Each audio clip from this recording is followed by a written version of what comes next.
Good morning, students. Today I will teach you about your new lesson number 2, The Snow Queen of English Literature. Okay, students, this is the lesson 2 of your syllabus. तो सभी बच्चे इस story को बहुत ध्यान से सुनेंगे। सबसे पहले हम बात करते हैं इस स्टोरी के इंट्रोडक्शन की। Legends are the stories which teaches us about the values of life.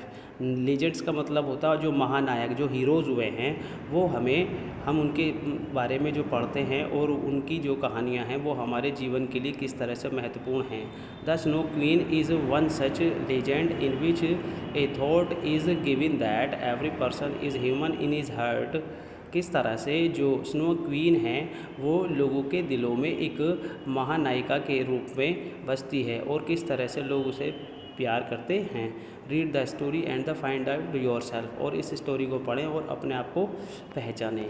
Okay students, तो मैं स्टार्ट कर रहा हूँ यहाँ पर स्टोरी। सभी बच्चे बहुत ध्यान से सुनेंगे, आज ही आपका कंप्लीट वर्क हो जाएगा। Okay students, once upon a time, एक बार, ए ब्यूटीफुल फेरी, एक बहुत सुंदर परी थी। द स्नो क्वीन, उसका नाम था the snow queen.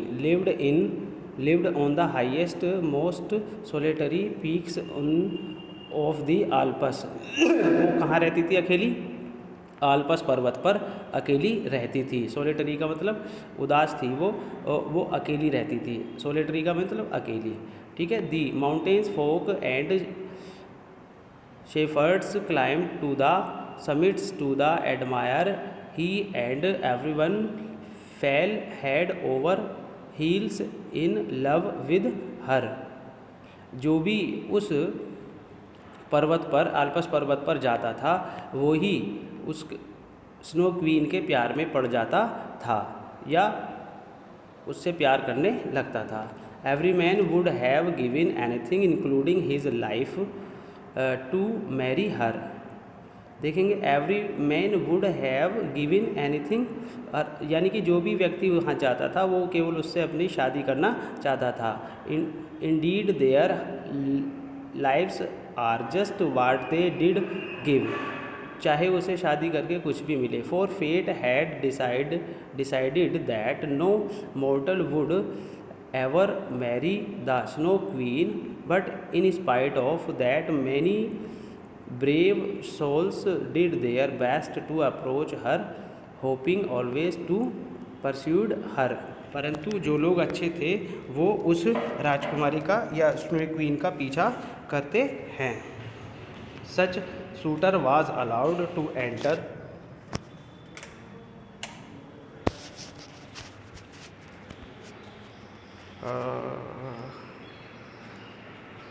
Each shooter was allowed to enter the great ice palace. प्रत्येक जो निशानेबाज था उन सब में से एक एक करके उनको परमिशन दी गई वहाँ जाने के लिए। विद द क्रिस्टल रूफ, जहाँ पर उसकी जो छत थी वो बहुत ही ज़्यादा चमकीली थी। Where the queen's throne stood, जहाँ पर उस राजकुमारी का रानी का जो है ताज रखा हुआ था। बट द सेकेंड, परंतु दूसरी बार, he declared his love and ask for her hand. Thousand of goblins appeared to grasp him and push him over the rocks down into the bottomless abyss without the slightest emotions and queen would watch the scene, her heart of ice unable to feel anything to all. यानी कि जो भी व्यक्ति वहाँ पर जाएगा और वहाँ पर जा कर के उस राजकुमारी के दिल को, बर्फ़ रूपी दिल को पिघलाएगा, ठीक है। अब वो देखो क्या करें, her heart of ice unable to feel anything to all, यानी कि उस रानी के दिल को कुछ महसूस करने देगा। The legend of crystal palace and beautiful heartless queen spread as far as the most distance alpine valley, the home of a fearless chamois hunter. Fascinated by the tale he decided to set out and try to his luck.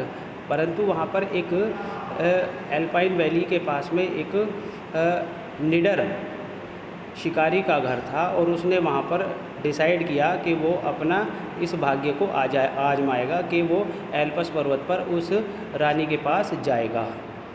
Living his valley, उसने अपनी घाटी को छोड़ा। He journeyed to 4 days on end, और उसने अपनी यात्रा शुरू की और जैसे उसकी यात्रा ख़त्म हुई, climbing the snow clad mountain faces, scaling ice bound peaks and defying and bitterly cold wind that वेप्स through the alpine girls. यानी कि उस शिकारी ने जैसे ही अपनी यात्रा करनी शुरू कर दी तो उस अपनी यात्रा में उसने बहुत बड़ी मुसीबतों का सामना किया और उसने बहुत ही कड़ाके की सर्दी का भी सामना किया। More than once he felt all was lost, और उसका सब कुछ हो गया। But the thought of love snow queen gave him new strength and kept him moving onwards, परंतु उस रानी के प्यार ने उसे शक्ति दी और वो अपने रास्ते पर निरंतर चलता चला गया। एट लास्ट, अंत में, आफ्टर मैनी डेज क्लाइंबिंग, वो बहुत दिनों के बाद उसने जब चढ़ाई की, वो करता रहा निरंतर चढ़ाई। He saw glittering in the sunshine before him, sunshine before him, उसने देखा अपने आप को, वो बहुत ज़्यादा सनशाइन यानी कि उसने सूर्य की किरणों को में अपने आप को पाया। The tall transparent spires of the ice palace summoning all his courage, the young man entered the throne room, और वो शिकारी उस रूम में आता है जिस रूम में रानी का वो ताज रखा होता है। But he was so stuck by the snow queen's beauty that he could not utter a word, shy and timid, और वो उस राजकुमारी को देख करके बहुत ज़्यादा शर्मीला हो जाता है और वो कुछ नहीं कह पाता। He did not dare speak, उसमें बोलने का साहस नहीं था। So he knelt and admiration before the queen for hours on end, और वो काफ़ी देर तक कुछ नहीं बोलता। विदाउट ओपनिंग हिज माउथ, अपना बिना मुंह खोले। The queen looked at him, रानी ने उसे देखा। साइलेंटली थिंकिंग, और शांत होकर के सोचा।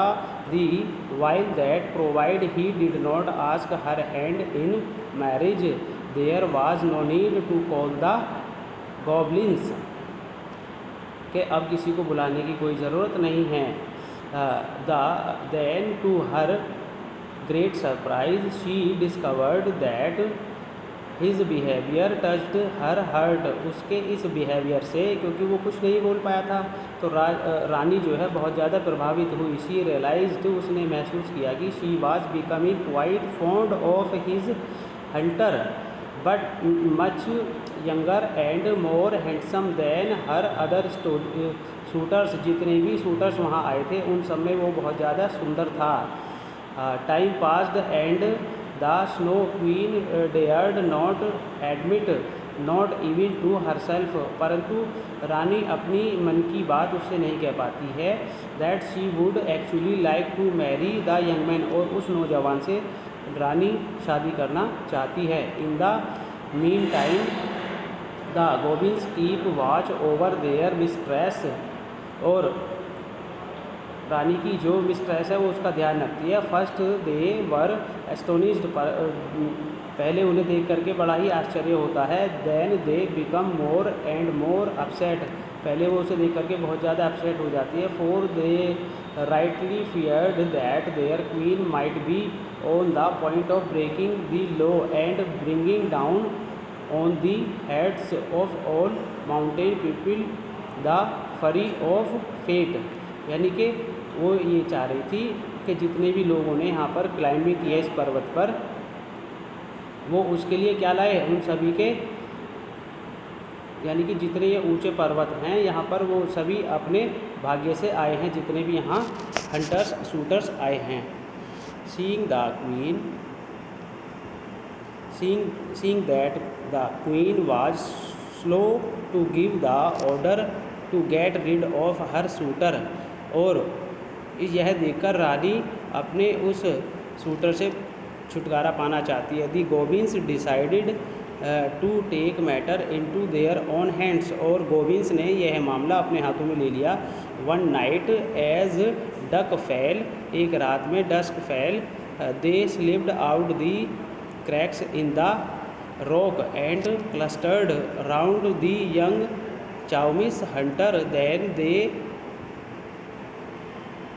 Hurled him into the abyss, और वहाँ पर क्या हुआ, एक छोटा सा पर्वत का टुकड़ा टूट करके उसको लगने को था।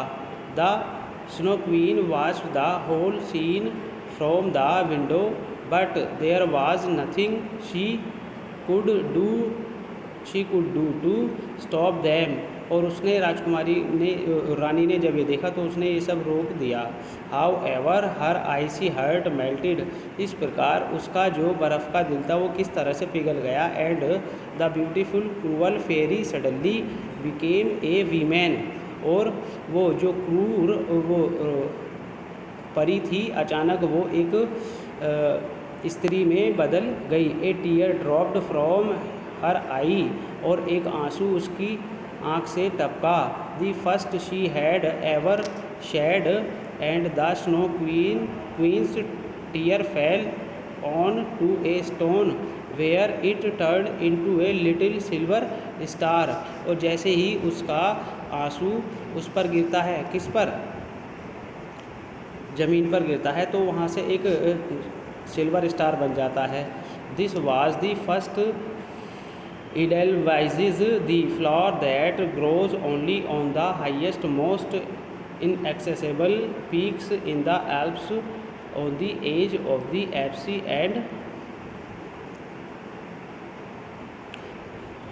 Preakness। ओके स्टूडेंट्स, तो क्या हुआ, ये था कि किस तरह से सभी लोगों ने वहाँ पर देखा, जैसे ही वहाँ सिल्वर स्टार बन जाता है तो उसके चारों तरफ बहुत अच्छे हरे भरे फूल उग आते हैं। गुड बाय स्टूडेंट्स, अब आपको ये होमवर्क अपनी कॉपी में करना है।